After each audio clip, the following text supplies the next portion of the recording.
Ang bignay. Ito po ay mayaman sa antioxidants, phytochemicals at vitamin C, vitamin B.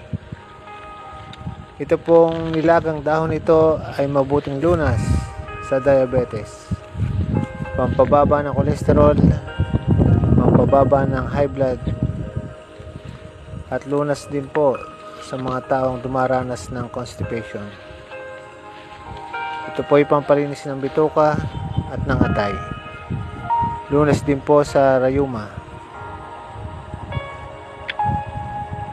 Lunas din po nilagang dahon ito sa sakit na STD gaya ng syphilis. Pakuluan lamang po ng 15 minutes ang dahon at bunga nito at inumin 3 times a day. Salamat po sa panonood at marami kayong makikita niyan sa kagubatan ng Pilipinas.